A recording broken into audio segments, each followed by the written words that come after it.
ഒരു പ്രേമത്തിൽ തുടങ്ങിയ കുഴപ്പങ്ങളാണ് സാറേ ഇതൊക്കെ. പ്രേമത്തിലല്ല, പ്രേമം കഴിഞ്ഞാണ് കുഴപ്പം തുടങ്ങിയത്. പ്രേമത്തിന് ശേഷം കുഴപ്പം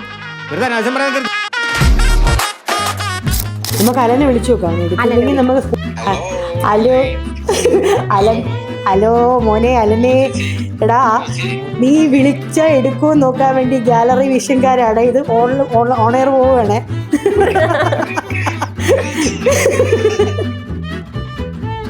ആ ഡയലോഗ് എന്തായാലും ഭയങ്കരമായിട്ട് വൈറലായ ഒന്നായിരുന്നു. ആ ഒരു ഡയലോഗ് പറയാൻ കിട്ടിയ ഒരു അവസരം അതൊക്കെ എങ്ങനെ നോക്കി കാണുന്നത്? ഹാഷിന്റെ റിയൽ ലൈഫിലെ ക്യാരക്ടർ എങ്ങനെയായിരുന്നു അവിടെ സെറ്റിൽ? ഹാഷിന് ഞാൻ ഒരു ഇതിന് മുന്നേ പറഞ്ഞു, ഒരു എലിമിനാറ്റി പൃഥ്വിരാജിന്റെ സ്റ്റൈലാണ്. നമുക്കൊരു വിഷമം വന്നാലും ഒക്കെ അവന് മനസ്സിലാവും. ഓപ്പോസിറ്റ് നിന്നിട്ട് എന്ത് ചേച്ചി നമ്മുടെ മുഖം മാറുമ്പോൾ തന്നെ ചോദിക്കും. നമ്മള് സിനിമയിൽ തന്നെ വരുമോ, കാരണം നമ്മൾ അഭിനയിച്ച് കട്ടായി പോവാം, നമുക്ക് പറയാൻ പറ്റും. നമ്മൾ തുടക്കക്കാരൊക്കെ അല്ലേ, നമുക്ക് അതൊക്കെ. പക്ഷെ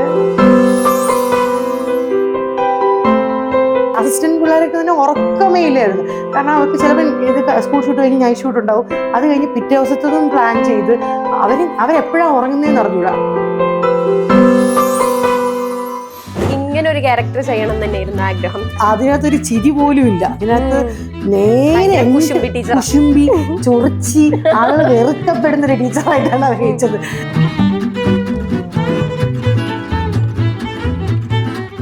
അങ്ങനെ സ്കൂൾ കാലഘട്ടത്തിൽ അങ്ങനെ വല്ല ടീച്ചേഴ്സ് ഉണ്ടായിട്ടുണ്ടോ? എനിക്ക് തോന്നുന്നു ഇത് കണ്ട് തന്നെ അതിന്റെ ഫ്രസ്ട്രേഷനാണ് എത്രയാ റീൽ ഇറക്കുന്നത്. ആ ഡയലോഗ് വെച്ചിട്ട് പിള്ളേർ അപ്പോഴാണ് മനസ്സിലാവും ഇത്രയും കുട്ടികൾക്ക് അത് എഫക്ട് ചെയ്തിട്ടുണ്ടെന്നുള്ളത്. ഒരു സൈഡിൽ എനിക്ക് സന്തോഷമുണ്ട്, ക്യാരക്ടറൊക്കെ ഇഷ്ടപ്പെട്ടുകൊണ്ടാണല്ലോ. മറ്റേ സൈഡിൽ എനിക്ക് സങ്കടമുണ്ട്, ആ കുട്ടികൾ അത്രയും ട്രോമ ഉള്ളതുകൊണ്ടായിരിക്കുമല്ലോ ഇതൊക്കെ ഇങ്ങനെ ഇപ്പോഴും ആലോചിച്ച് നിൽക്കുന്നത്. അങ്ങനെ പറയല്ലേ ടീച്ചേഴ്സെ പ്ലീസ്.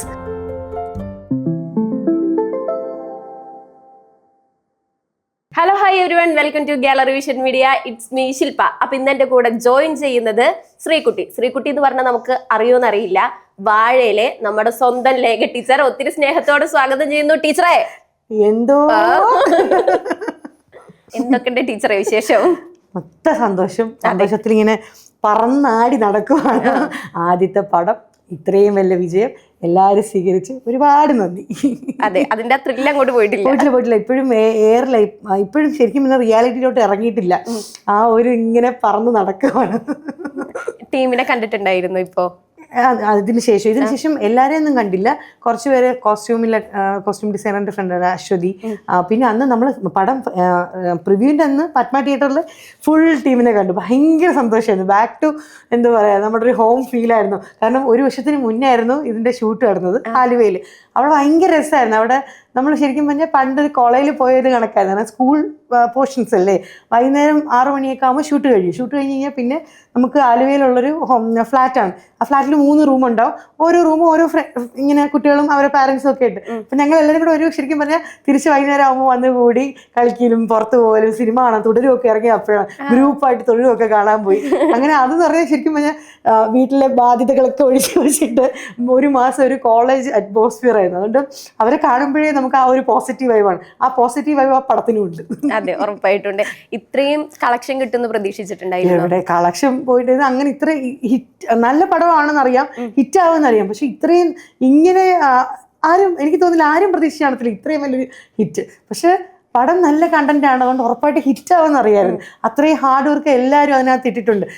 ഡയറക്ടർ മുതൽ സ്ക്രിപ്റ്റ് റൈറ്റർ മുതൽ എല്ലാ കാസ്റ്റും പ്രൊഡക്ഷനിൽ നിൽക്കുന്ന ചേട്ടന്മാരായാൽ പോലും ഒന്നും വേണ്ട, നമ്മളെ മുടിയെട്ടിത്തരുന്ന ചേച്ചിയായാലും എല്ലാവരും ഭയങ്കര എൻജോയ് ചെയ്ത് അത്രയും ഹാർഡ് വർക്കോടുകൂടി ചെയ്ത സിനിമയാണ് ഞാൻ കണ്ടെടുത്തോളം. ഭയങ്കര അസിസ്റ്റന്റ് പിള്ളേരൊക്കെ തന്നെ ഉറക്കമേ ഇല്ലായിരുന്നു.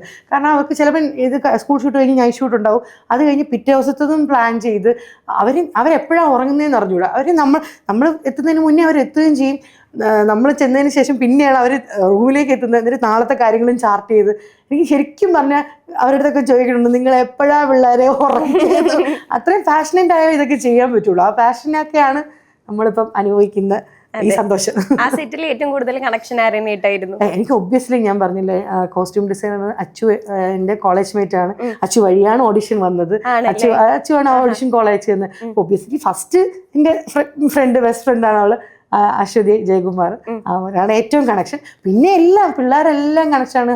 ആശിറാൻ ടീം അലനുമായിട്ട് ഭയങ്കര അറ്റാച്ച്ഡ് ആണ്. പിന്നെ മഞ്ജുശ്രീ ചേച്ചി കൂടെ ടീച്ചറായിട്ട് അഭിനയിച്ച ചേച്ചി, പിന്നെ നമ്മുടെ സൊസൈറ്റി അസിസ്റ്റന്റ് പിള്ളേർ ഇപ്പം നമ്മൾ ഞാൻ ടീച്ചറായിരുന്നപ്പോൾ നമ്മൾ പിള്ളേരുണ്ടോ പ്രേമം പൊക്കുന്ന ലക്ഷ്മി അങ്ങനെ പ്രേമം പൊക്കി സിനിമയിൽ ഞങ്ങൾ അടിയാണെങ്കിലും ഞങ്ങൾ ഒരുമിച്ച് ഒരു ഫ്ലാറ്റിലായിരുന്നു നല്ല ചേച്ചി ചേച്ചി എന്ന് പറഞ്ഞിട്ട് ഭയങ്കര സ്നേഹമുള്ള പിള്ളേരാണ്. പിള്ളേരുമൊക്കെ ആയിട്ട് എല്ലാവരുമായിട്ട് എല്ലാവരും ഭയങ്കര ക്ലോസ് ടു ഹാർട്ടാണ്. അതെ അതെ, ഇങ്ങനെ ഒരു ക്യാരക്ടർ ചെയ്യണം തന്നെയായിരുന്നു ആഗ്രഹം. അതായത് കുഞ്ഞിലെ അഭിനയിച്ചിട്ടുണ്ടല്ലോ, അപ്പോൾ ഇനി ഒരു നല്ല റോള് ചെയ്യുമ്പോൾ ഒരു ടീച്ചറായിട്ട് അഭിനയിക്കണം എന്ന് എപ്പോഴെങ്കിലും തോന്നി? ഞാൻ അങ്ങനെ ഒന്നും വിചാരിച്ചിട്ടില്ല. ഒന്നാമത് ഈ ക്യാരക്ടർ ഇപ്പൊ എന്നെ കണ്ടാണ് ഞാൻ എപ്പോഴും ഇങ്ങനെ ചിരിച്ച് കളിച്ച് ഇങ്ങനെ നടക്കുന്ന ഒരാളാണ്. പക്ഷെ അതിനകത്തൊരു ചിരി പോലും ഇല്ല. അതിനകത്ത് നേരെ കുശുമ്പി ചൊറിച്ചി ആളുകൾ വെറുക്കപ്പെടുന്ന ഒരു ടീച്ചറായിട്ടാണ് അഭിനയിച്ചത്.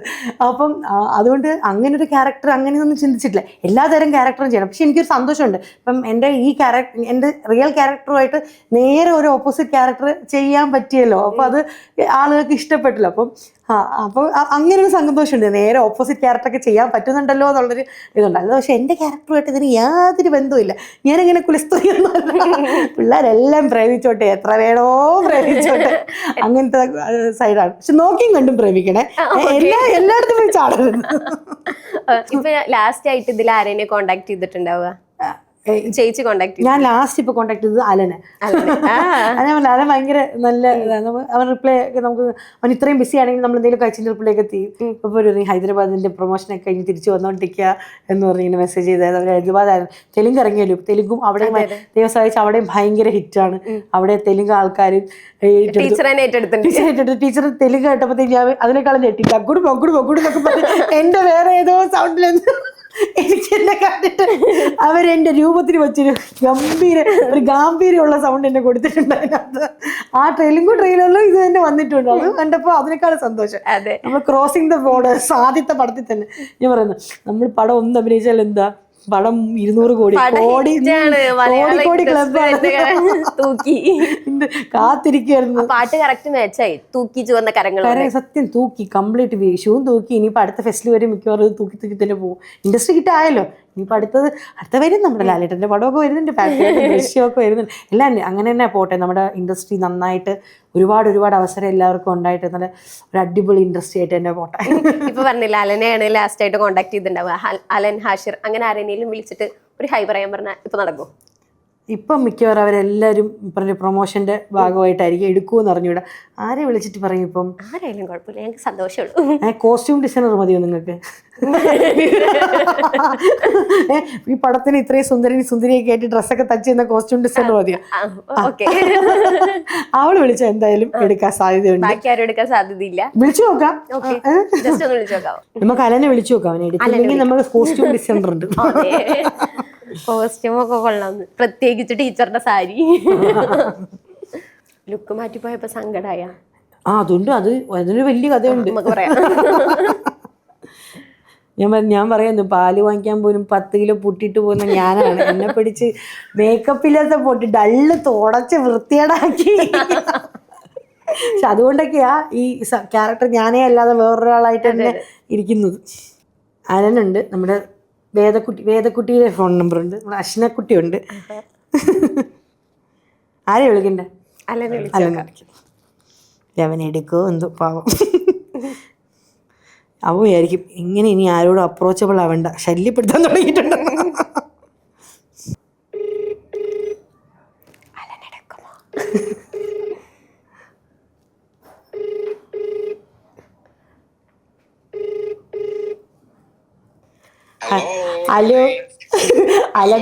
ഹലോ മോനെ അലനെ. എടാ, നീ വിളിച്ച എടുക്കുമോ നോക്കാൻ വേണ്ടി ഗാലറി വിഷൻകാരാണ്. ഇത് ഓണെയർ പോവുകയാണേ.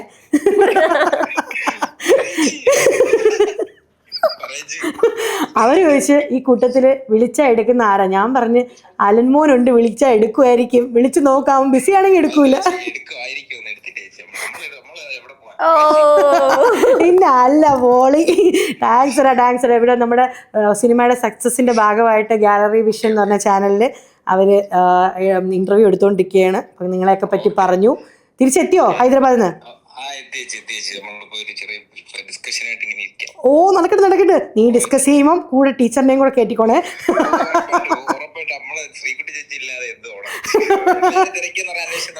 എല്ലാവരുടെ അടുത്തും പറയാം. ഞാൻ പിന്നെ അല്ലാതെ വിളിക്കാം. താങ്ക്സ്. ബൈ. കണ്ട ചെക്ക സ്നേഹമുള്ള ചെക്ക സ്നേഹമുള്ള ചെറുക്കുന്നത്, നല്ല സ്നേഹമുള്ള. സത്യമായിട്ടും ഞാൻ പറഞ്ഞില്ല, ഏറ്റവും ബാക്കിയുള്ളവർക്ക് സ്നേഹമില്ലെന്നല്ല, പക്ഷെ ഇവൻ എല്ലാവരും ഭയങ്കര അപ്രോച്ചബിൾ പേഴ്സൺ ആണ്. നമുക്കൊരു വിഷമം വന്നാലും ഒക്കെ അവന് മനസ്സിലാവും. ഓപ്പോസിറ്റ് ഇരുന്നിട്ട് എന്ത് പറ്റി ചേച്ചി, നമ്മുടെ മുഖം മാറുമ്പോൾ തന്നെ ചോദിക്കും. എൻ്റെ അടുത്ത് മാത്രമല്ല എല്ലാവരുടെ അടുത്തും. അപ്പൊ അങ്ങനെ ഒരാളെന്ന് പറയുന്നത് അവന്റെ ബേസിക് നേച്ചറാണത്, എല്ലാവരുമായിട്ടും കണക്ട് ചെയ്യാന്നുള്ളത്. വിളിയുണ്ടില്ലേ? അതെ അതെ അതെ അതെ. ശ്രീകുട്ടി ചേച്ചി ഇല്ലാതെ എന്തോളം. അപ്പൊ സെറ്റിൽ അത്ര ഫണ്ടായിരുന്നു. ഞാൻ പറഞ്ഞില്ല ഞാൻ ഏത് പ്രായത്തിലാണോ ആ പ്രായത്തിലല്ലേ. അതെ അതെ, നമ്മൾ സെയിം വൈബായി. അത് ഞാൻ ഇടയ്ക്കിടയ്ക്ക് ക്യാമറമാന്റെ പ്രായത്തിലാവും, നോക്കും അവന്റെ പ്രായത്തിലാവണ്ട. അതെന്താ വേണ്ടേ? അയ്യോ അങ്ങനെയൊന്നുമില്ല, നമുക്ക് എല്ലാവരുമായിട്ട് സെറ്റാണ്. ഹാപ്പി ഗോയി, ഹാപ്പി വൺ ലൈഫ്, എൻജോയ്. ആ കോളേജ് ലൈഫ്, സ്കൂൾ ലൈഫ് ഒക്കെ മിസ് ചെയ്തായിരുന്നോ? ഓഡീഷൻ സമയത്തായാലും ഷൂട്ടിന്റെ സമയത്തായാലും? ഇല്ല, ഞാൻ അവരെക്കാളും കൂടുതൽ കളിക്കുമായിരുന്നു. അതാണ് ഞാൻ പറഞ്ഞു, ഞാൻ പിള്ളേരെ കൂടെ എല്ലാം സെറ്റായിരുന്നു. അതുകൊണ്ട് നമുക്ക് മിസ്സിങ് ഒന്നും വന്നില്ല. അവരെ കൂടെ ചേരുമ്പോൾ നമ്മൾ അവരിൽ ഒരാളായിട്ട് ഏത് കുട്ടിയുടെ പ്രായത്തിലാണോ ആ പ്രായത്തിലേ കളിച്ചോണ്ടിരുന്നു. ഇപ്പൊ എൻ്റെ മോളും അശ്വതിയുടെ മോളും 10 വയസ്സ് വരുന്ന അവരോട് കളിച്ചാൽ ഞാൻ 10 വയസ്സ് വരുന്ന മിസ്സാവും. വലിയ പിള്ളേരോട് കളിച്ചാൽ അങ്ങനെയാവും. പല ഏജ് കാറ്റഗറി ഉണ്ടല്ലോ ഈ സിനിമ. ഇപ്പൊ നമ്മുടെ ടീച്ചേഴ്സ്, മഞ്ജുശ്രീ ചേച്ചി, റീന ചേച്ചി എന്നൊക്കെ പറഞ്ഞിട്ട് ടീച്ചേഴ്സ് ഗ്യാങ് ഉണ്ട് ഞങ്ങള്. അവരെ കൂടെയും ഞാൻ കൂടും. ഈ ഹാഷറാൻ ടീം പിള്ളേരുടെ കൂടെ അവർ എൻജോയ് ചെയ്യുമ്പോഴും കൂടും. എന്റെ കുഞ്ഞു പിള്ളേരെ ഇവിടെ വന്നാലും കൂടും.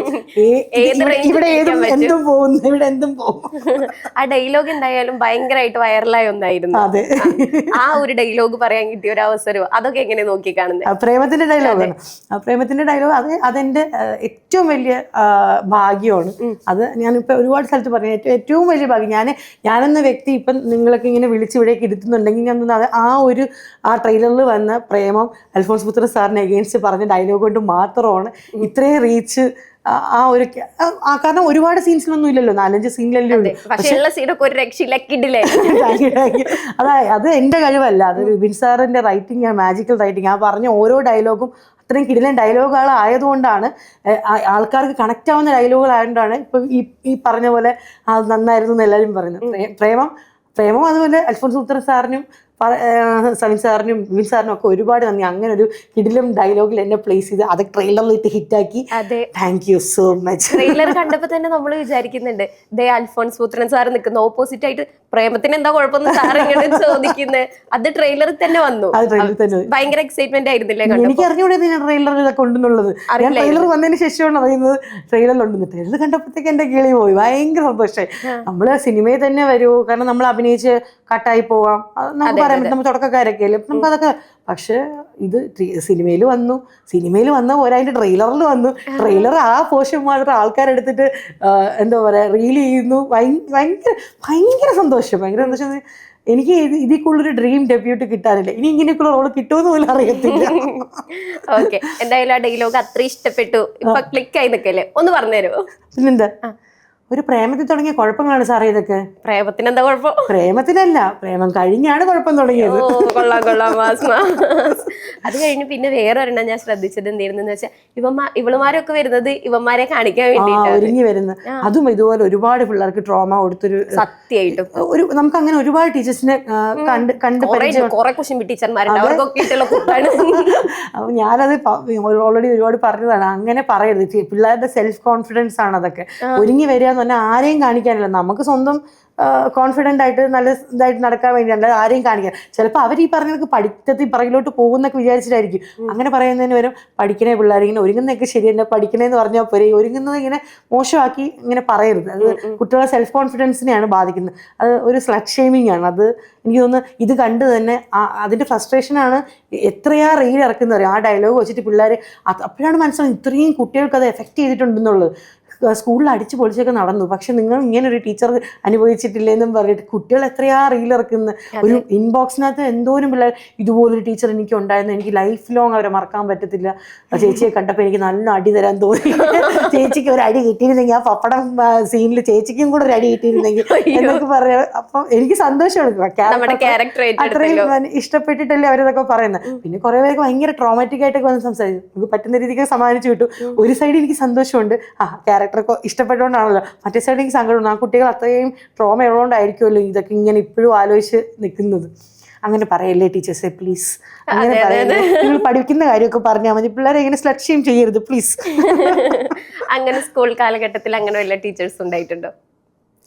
എന്തേലും പറയില്ല അല്ല, ഒരുങ്ങി വരുമ്പം അവർക്കൊരു അങ്ങനെ അങ്ങനെ അങ്ങനെ പറയുന്നല്ല, കുറച്ച് കൂടുതൽ ഒരുങ്ങുന്നു എന്ന് കണ്ടു കഴിഞ്ഞാൽ ഒരു വാണിംഗ് പോലെ അവരിങ്ങനെ ഇഷ്ടക്കുറവൊക്കെ എല്ലാവരും അല്ല കേട്ടോ.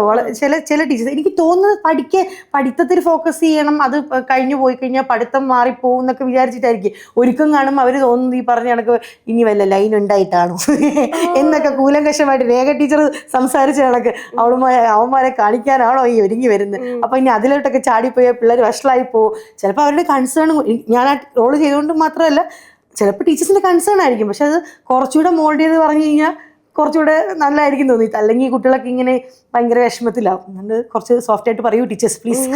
ഈ റോൾ ചെയ്യുന്നതിന് മുന്നേ ഇങ്ങനെ ചിന്തിച്ചിട്ടുണ്ടായിരുന്നോ ഇങ്ങനെയൊക്കെ പറയുന്നത്? ഇല്ല, എനിക്ക് അങ്ങനെ, നമ്മളിപ്പോൾ ആദ്യമായിട്ടല്ലേ ചെയ്യുന്നത്. പിന്നെ ഞാൻ അവിടെ ചെല്ലുമ്പോഴാണ് ഓഡിഷൻ വഴിയാണ് നമ്മൾ മനസ്സിലാക്കുന്നത് ടീച്ചറിന്റെ റോളാണ്. ഒരു ചൊറിയുള്ള ടീച്ചർ എന്നാണ് പറയുന്നത്. അത് ഡീറ്റെയിൽസ് എന്ന് പറയുന്നത് അത് അപ്പോൾ ചൂടപ്പം പോലെ സ്ക്രിപ്റ്റ് വന്നുകൊണ്ടേയിരുന്നു, ഇതാണ് ഡയലോഗ് എന്ന് പറഞ്ഞിട്ട് നമുക്ക് അപ്പോഴാണ് തരുന്നത്. കുറച്ച് മുന്നേ ഒന്ന് പറഞ്ഞ് ബ്രീഫ് ചെയ്ത് തരും. എന്നിട്ട് നമ്മൾ ഫ്ലെക്സിബിൾ ആയിട്ട് അതുപോലെ തന്നെ പറയണമെന്നില്ല, അവരെ അങ്ങനെ നിർബന്ധം പിടിക്കില്ല. ആ ഡയലോഗ് എഴുതി വെച്ചിട്ടുണ്ട്, ആ കണ്ടന്റ് നമ്മുടെ സ്ലാങ്ങിൽ പറയാനൊക്കെ അങ്ങനെയൊക്കെയുള്ള ഒരുപാട് ഫ്രീഡം ഒക്കെ ഇതിനകത്ത് നമുക്ക് ഇംപ്രവൈസ് ചെയ്യാനൊക്കെ തന്നിട്ടുണ്ട്. നല്ലതാണെങ്കിൽ അവരെടുക്കും, മോശമാണെങ്കിൽ വേണ്ടാന്ന് പറയും, നല്ലതാണെങ്കിൽ എടുക്കും. അതൊക്കെ ഡയറക്ടറേറ്റ് സയൻസ് സാറും ഹോൾ അസോസിയേഷനും ഒക്കെ ക്രെഡിറ്റ്. നമ്മൾ എന്തെങ്കിലും ചെയ്തിട്ടുണ്ടെങ്കിൽ അത് ഫുൾ റൈറ്ററും ഡയറക്ടറും അവരുടെയൊക്കെയാണ്. കാരണം നമ്മുടെയൊക്കെ ആദ്യത്തെ പടമല്ലേ, നമ്മൾ എന്തെങ്കിലും വൃത്തിക്ക് ചെയ്തിട്ടുണ്ടെങ്കിൽ അത് അവർ തന്നെ ചെയ്യിപ്പിച്ചതാണ്, അല്ലാതെ ഞങ്ങളാരും ചെയ്തതല്ല, അവർ തന്നെ ചെയ്യിപ്പിച്ചത്. അപ്പോൾ താങ്ക്സ് ടു ദ ഹോൾ വാഴ ടീം. അതെ അതെ അതെ അതെ, മൊത്തത്തിലൊരു അൽഫോൺസ് പുത്രൻ ഫാൻ ബോയ്സ് അങ്ങനെ ഒരു ടീമായിരുന്നു. നമ്മൾ ഫാൻ ഗേളും. നമുക്ക് അൽഫോൺസ് പുത്രൻ സാറ് സെറ്റിൽ വരുമ്പം 2 ദിവസം മുന്നേ വന്നിട്ടുണ്ടായിരുന്നു. അത് വരുന്നു എന്ന് പറഞ്ഞപ്പോൾ തന്നെ നമുക്കൊക്കെ ഭയങ്കര, അപ്പോഴൊന്നും നമുക്കറിയില്ല എനിക്ക് ഇതനുസരിച്ച് ഡയലോഗ് ഉണ്ടെന്നുള്ള കാര്യം നമുക്കറിയില്ലല്ലോ. സാറ് വരുന്നു, ഈ സിനിമയിലുണ്ട്, സാറിനെ ഒന്ന് കണ്ട് ഒരു ഫോട്ടോ എടുത്താൽ മതിയായിരുന്നു. ഞങ്ങളെല്ലാവരും സാറ് വന്നു എന്ന് പറയുമ്പോഴത്തേക്ക് പ്രേമവും നേരമൊക്കെ കണ്ടിങ്ങനെ വട്ടായിട്ടിരിക്കുന്നതല്ലേ, എങ്ങനെയെങ്കിലും ഒന്ന് അടുത്ത് പോയി ഒരു ഫോട്ടോ എടുത്താൽ മതി എന്ന് പറഞ്ഞപ്പോൾ സാറ് വിപിൻ സാറിനോടെയാണ് ഇരിക്കുന്നത്. അങ്ങനെ ആലോചിച്ച് ഇങ്ങനെ കൊതിച്ചിരുന്ന സ്ഥലത്തു നിന്നാണ് സാറിന്റെ ഇത്രയും ഡയലോഗ്. അന്ന് പോലും എടുക്കുന്നതിന് അന്ന് പോലും ഇത് എനിക്കുള്ള ഡയലോഗ് ആണെന്നൊന്നും ഒന്നും നമുക്കത്ര അറിയത്തില്ല. ചിലപ്പോൾ എനിക്കായിരിക്കും, അല്ലെങ്കിൽ വേറെ ടീച്ചർക്കായിരിക്കും, അങ്ങനെയൊക്കെ നമ്മൾ പെട്ടെന്ന് വായിച്ചു പോയപ്പോൾ. പക്ഷെ ശരിക്കും വന്നപ്പോഴത്തേക്ക് അത് എനിക്ക് കിട്ടാനുള്ളതായിരുന്നു. അതൊക്കെ അങ്ങനെ അങ്ങ് സംഭവിച്ചു. ഭയങ്കര സന്തോഷം. പിന്നെ ഒരുപാട് ഞാൻ പറഞ്ഞല്ലോ, ഇനി ഇത്രയും നമ്മൾ 10 പടത്തിന്റെ ഭാഗമായാലും ആരും ശ്രദ്ധിക്കാത്ത പടമാണെങ്കിൽ നമുക്കൊന്നും, പക്ഷെ ഇത്രയും ഹിറ്റ് പടത്തിന്റെ ഒരു പടത്തിന്റെ ഭാഗമായതുകൊണ്ടാണ് ആൾക്കാരൊക്കെ ഇത്രയും ശ്രദ്ധിക്കുന്നത്. അല്ലെങ്കിൽ ചിലപ്പോൾ നമ്മൾ വേറൊരു പടത്തിൽ വന്നു കഴിഞ്ഞാൽ ഇത്ര ഹിറ്റൊന്നും ആയിട്ടെങ്കിൽ നമ്മൾ ഇത്രയൊക്കെ ഉണ്ടെങ്കിൽ പോലും നമ്മൾ അങ്ങനെ ശ്രദ്ധിക്കപ്പെടണമെന്നില്ല. ഇത് പക്ഷെ അത്രയും ഒരു ഹിറ്റ്, ഇത്രയും എന്താ പറയുക, ഇൻഡസ്ട്രി ഹിറ്റാണ് ഇപ്പോൾ നമ്മളെ മലയാളം ഇൻഡസ്ട്രിയിലെ ഏറ്റവും ടോപ്പ് കളക്ഷൻ വാങ്ങിച്ചിട്ടുള്ള പടം. അപ്പം അങ്ങനെ ഒരു പടത്തിന്റെ ഭാഗമാവാൻ പറ്റുക എന്ന് പറയുന്നത് ഭാഗ്യമാണ്. ഇനിയൊന്നും അത് കിട്ടുമോ, ഇനി ഇങ്ങനെയൊക്കെ സംഭവിക്കുമെന്ന് പോലും ഓർമ്മയുണ്ട്. അപ്പം ശരിക്കും ഇത് ഒരു ലക്കും കൂടെയാണ്. എല്ലാവരുടെ ഹാർഡ് വർക്കും ഒക്കെ ഉണ്ടെങ്കിലും ലാലേട്ടനൊക്കെ പറയുന്നതല്ലേ, സിനിമ ഒരു മാജിക് ആണല്ലോ, ലക്കും എല്ലാവരും ഹാർഡ് വർക്കും അതങ്ങനെ അങ്ങ് സംഭവിച്ചു. ആ ഒരു കോംബോ എങ്ങനെ ഉണ്ടായിരുന്നു? സാർ ഭയങ്കര സപ്പോർട്ടായിരുന്നു. അൽഫോൺസ് പുത്രൻ സാറ് നമ്മളെക്കാളും ഭയങ്കര ഡൗൺ ടു എർത്ത് ആണ്. നമുക്കൊക്കെയാണ് സാറ് ഓരോന്നൊക്കെ കഴിഞ്ഞിട്ട് നമ്മളത്തെ കൊണ്ട് ചോദിക്കും ശരിയായോ അങ്ങനെ. അപ്പൊ നമ്മൾ ഈശ്വര ഭഗവാനെ നമ്മളോടൊക്കെ അങ്ങനെ ഭയങ്കര ഡൗൺ ടു എർത്ത് ആണ് സാറ്. ഭയങ്കര സിമ്പിളാണ്, ഭയങ്കര കോപ്പറേറ്റ്, ചിരിച്ചോണ്ടേ നിൽക്കുള്ളൂ, നല്ല ഭയങ്കര സോഫ്റ്റ് ആയിട്ടുള്ള ആളാണ്. അത് നമ്മുടെയൊക്കെ ഒരു ഭാഗ്യമാണ്. ഹാഷിറിന്റെ റിയൽ ലൈഫിലെ ക്യാരക്ടർ എങ്ങനെയായിരുന്നു സെറ്റില്? അയ്യോ, ഹാഷിറും ആ ടീം നിങ്ങൾ റീലൊക്കെ കാണുന്നതിന്റെ ഒരു അംശം തന്നെ ഉണ്ട്. പക്ഷെ അങ്ങനെയൊക്കെ ആണെങ്കിലും ഇത്രയും ജോളിയൊക്കെ ആണെങ്കിലും അവന് നല്ല വിഷനുള്ള കുട്ടിയാണ് ഹാഷിർ. ഞാൻ ഇതിനു മുന്നേ പറഞ്ഞു, ഒരു എലിമിനാറ്റി പൃഥ്വിരാജിന്റെ സ്റ്റൈലാണ്. ഇന്ന് നാളെ കളിക്കുന്ന കാര്യങ്ങൾ അങ്ങനെ വിഷനുണ്ട് അവന്, എന്താ ചെയ്യേണ്ടത്, എങ്ങനെ. 1 വർഷം മുന്നേ പറഞ്ഞ പല കാര്യങ്ങളും ഇപ്പം ഭയങ്കര സക്സസ്ഫുൾ ആയിട്ട് നടക്കുന്നു. പിന്നെ അലൻ എന്ന് പറഞ്ഞാൽ നമ്മളെ സ്വന്തം ചെക്കൻ, നമ്മളെ അപ്പുറത്തെ വീട്ടിലെ പയ്യൻ, അത്രയും സ്വീറ്റാണ്. ഭയങ്കര എല്ലാവരുമായിട്ടും പെട്ടെന്ന് കണക്ട് ആവും. നമ്മുടെ അവരെ ഗ്രൂപ്പിലെ എല്ലാവരുമായിട്ട് പെട്ടെന്ന് കണക്ട് ആവുന്നത് അലനാണ്. ഭയങ്കര വെൽക്കമിങ് ആയിട്ടുള്ള ചെക്കനാണ്. ബാക്കി വിനായകായാലും അർജുനായാലും എല്ലാവരും ഭയങ്കര പാവമാണ്. അത് ഈ വർത്തമാനം പറയുന്നത് കുറച്ച് കുറവാണ് ഇവരെ കമ്പയർ ചെയ്യുമ്പോൾ. പക്ഷെ അവരെല്ലാവരും ഭയങ്കര പാവമാണ്. പക്ഷെ ഇവരൊക്കെ ഭയങ്കര കഴിവുള്ള പിള്ളേരാണ്. ഈ പടം അവരങ്ങനെ വെറുതെ ഒന്നും ഹിറ്റ് ആയതല്ല, അവരത്രയും കഷ്ടപ്പെട്ട് അത്രയും ആ ഒരു ഒരു ബാക്കപ്പും ഇല്ലാതെ സ്വന്തം കഴിവിലൂടെ ഇങ്ങനെയൊക്കെ വന്നതുകൊണ്ട് ഒരുപാട് പേർക്ക് ഇൻസ്പിറേഷനാണ്. ഇനിയിപ്പോൾ റീൽ ചെയ്ത് നടക്കാൻ പറഞ്ഞാൽ ആർക്കും കളിയാക്കാനൊന്നും പറ്റത്തില്ല. വീട്ടുകാർ റീലൊക്കെ ചെയ്ത് നടന്ന ഒരു വഴി ഇങ്ങനെ പറയാൻ പറ്റില്ല, ഇത് വഴിയൊക്കെ തെളിച്ചിട്ടേക്കാം. കേരളത്തിലെ ഇൻഡസ്ട്രി ഹിറ്റായിട്ടുള്ള സിനിമയിലെ നായകന്മാർ റീൽ ചെയ്താണ് വന്നത്. അപ്പോൾ ഒറ്റയ്ക്ക് വഴി പറ്റി വന്നവന്മാരാണ്. അതുപോലെ നമ്മുടെ പിള്ളേരെല്ലാം ഒറ്റയ്ക്ക് വഴി വെട്ടി വരട്ടെ, ലാവിഷായിട്ട് വരട്ടെ. പിള്ളേരൊന്നും ഇങ്ങനെ അമ്മമാരങ്ങനെ വഴക്കൊന്നും പറയില്ല, അവരൊക്കെ റീഡ് ചെയ്തോട്ടെ.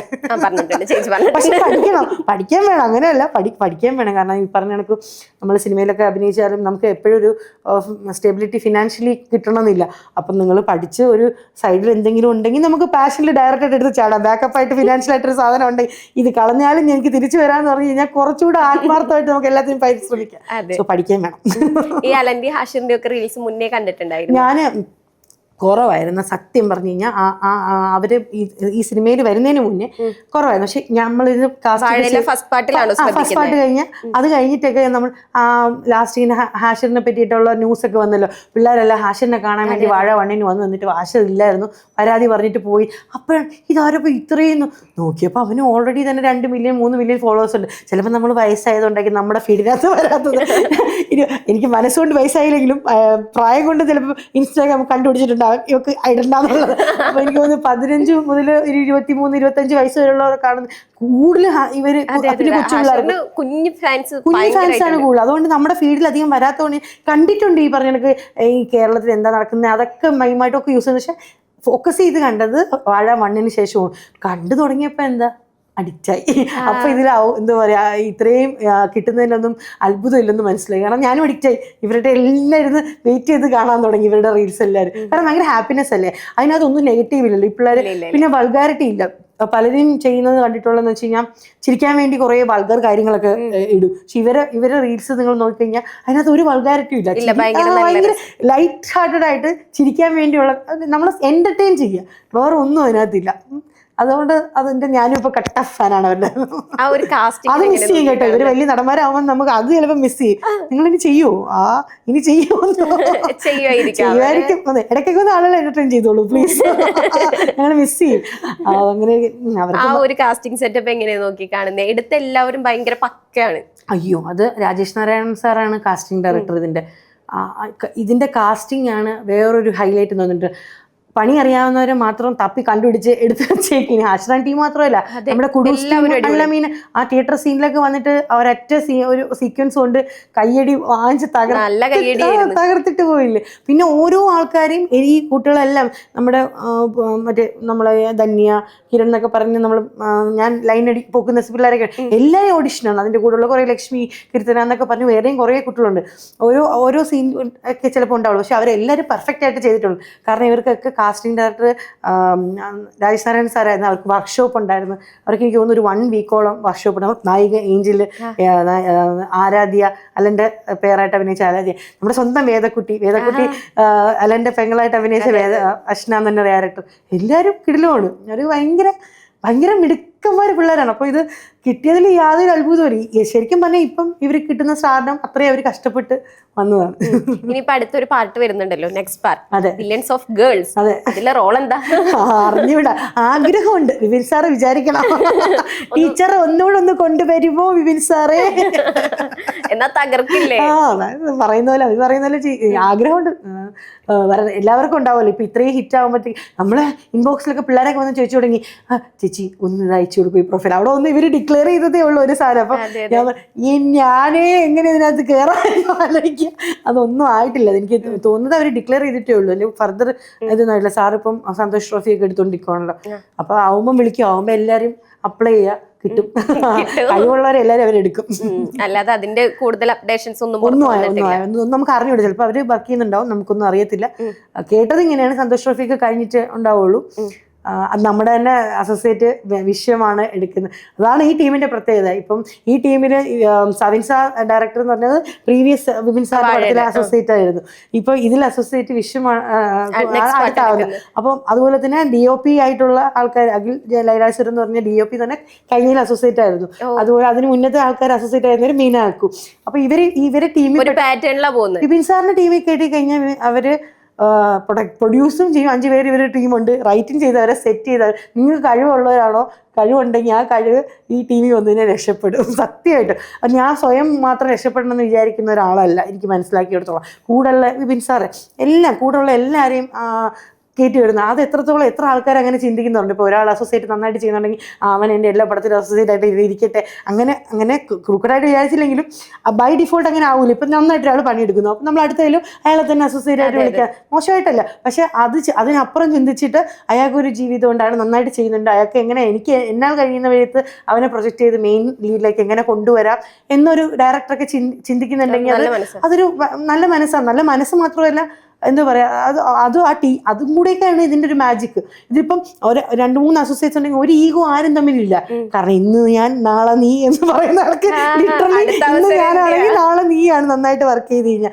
അപ്പൊ ആ ഒരു ബോണ്ടും ആ ഒരു ഹാർഡ് വർക്കും, ഫോർ എക്സാമ്പിൾ ഇതിനകത്ത് അഖിൽ ലൈലാസറിനാണ് നമ്മുടെ ക്യാമറ, നമ്മുടെ ജയഹേലല്ലോ ഗുരുവായൂരിൽ ചെയ്തത് Aravind Puthussery.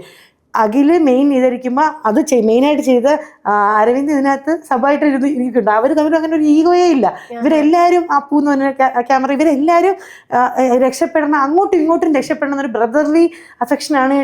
Camera ടീമായാലും directors ടീമായാലും associate ടീമായാലും എല്ലാം ആ സെറ്റിൽ എല്ലാവർക്കും ഒരു പോസിറ്റീവ് വൈബാണ്. ഒരു നെഗറ്റീവ് വൈബ് പോലും അതിനകത്ത് കണ്ടിട്ടില്ല.